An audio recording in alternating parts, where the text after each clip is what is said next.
जब हम किसी एक्टर को पर्दे पर देखते हैं और हैरान रह जाते हैं, तो कभी-कभी लगता है कि ये जादू है क्या? कोई इंसान किसी और का किरदार इतनी सच्चाई से कैसे निभा सकता है? आज हम इसी रहस्य को समझने की कोशिश करेंगे। देखिए, एक्टिंग को लेकर एक बहुत ही आम सोच है। सबको लगता है कि ये किसी और का मुखौटा पहनने की कला है, मतलब खुद को भूल जाओ और कोई दूसरा इंसान बन जाओ। लेकिन अगर ये सोच पूरी तरह से गलत हो तो क्या हो अगर महान एक्टिंग किसी और के जैसा बनने के बारे में हो ही ना, बल्कि खुद को और भी गहराई से खोजने के बारे में हो? तो फिर सवाल उठता है कि महान एक्टिंग असल में है क्या? और यहीं एंट्री होती है एक्टिंग के एक महान गुरु सैनफर्ड माइजनर की। उन्होंने एक्टिंग के दुनिया में जैसे एक क्रांति ही ला दी थी। यह है माइजनर की एक्टिंग की परिभाषा। ध्यान दीजिए, इसमें कहीं भी दिखावा करने या नकल करने की बात नहीं है।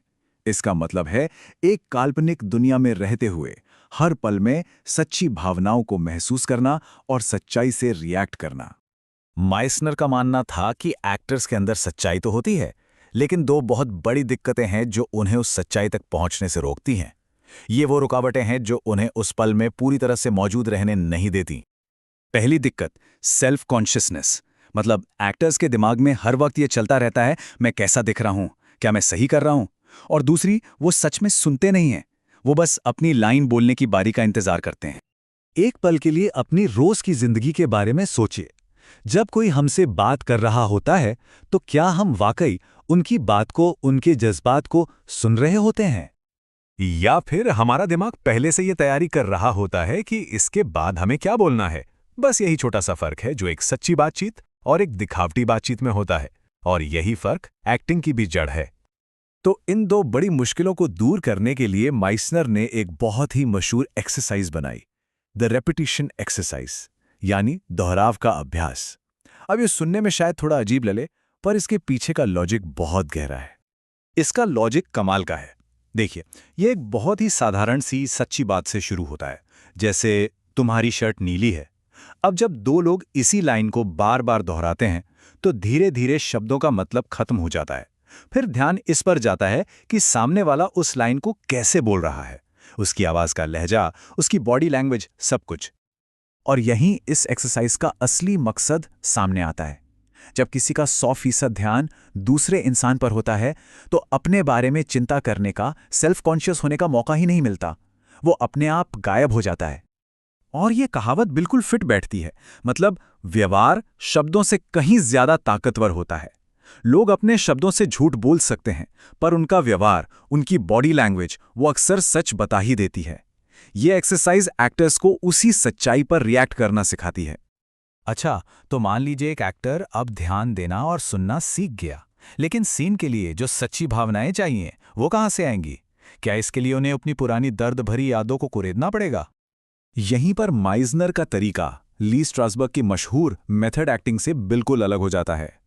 स्ट्रासबर्ग एक्टर्स को अपनी पुरानी दर्दनाक यादों, जिसे इमोशनल रिकॉल कहते हैं, का इस्तेमाल करने को कहते थे। लेकिन माइजनर को ये तरीका बहुत खतरनाक और अनहेल्दी लगता था। तो इसके बदले माइजनर ने प्रेपरेशन यानी तैयारी का कॉन्सेप्ट दिया। ये एक तरह का इमोशनल दिवा स्वप्न है। मतलब एक्टर एक ऐसी काल्पनिक सिचुएशन बनाता है जो उसे इमोशनली हिट करे। कमाल की बात यह है कि हमारा दिमाग उस पल में उसे सच मान लेता है, पर सीन खत्म होने के बाद एक्टर उसे आसानी से छोड़ सकता है। क्यों? क्योंकि वो उसकी कल्पना से आया था, किसी दर्दनाक याद से नहीं। और यहीं पे ये तकनीक एक्टिंग के दायरे से बाहर निकलकर हमारी जिंदगी में आ जाती है। माइसनर के ये सबक सिर्फ एक्टर्स के लिए नहीं थे, बल्कि हम सब के लिए हैं। माइसनर का मानना था कि एक्टिंग कोई ऐसी दुर्लभ प्रतिभा नहीं है जो बस कुछ ही लोगों में होती है। नहीं, उन्होंने इसे एक क्षमता, एक स्किल की तरह देखा। और इसका मतलब यह है कि कोई भी, जी हां, कोई भी इंसान मेहनत और लगन से इसे सीख सकता है। ये कला को सबके लिए खोल देता है। तो सबसे जरूरी बात यह है, जिन लोगों ने माइजनर की तकनीक सीखी, उन्होंने अक्सर यही कहा कि इसने उनकी जिंदगी बदल दी। ये एक्टिंग से कहीं बढ़कर थी। ऐसा इसलिए क्योंकि ये तकनीक हमें वो स्किल सिखाती हैं जो हर इंसान के लिए जरूरी हैं। इस पल में पूरी तरह से मौजूद रहना, सामने वाले इंसान की कही अनकही बातों को सच में सुनना और बिना किसी बनावट के सच्चाई से दूसरों के साथ जुड़ना। तो मैं इस एक सवाल के साथ इस चर्चा को खत्म करना चाहूंगा। हमारी अपनी बातचीत में, हमारे रिश्तों में, क्या होगा अगर हम अपने दिमाग से बाहर निकलकर अपना पूरा ध्यान उस इंसान पर लगाएं जो हमारे सामने है? शायद एक्टिंग का सबसे बड़ा रहस्य असल में जिंदगी का भी सबसे बड़ा रहस्य है।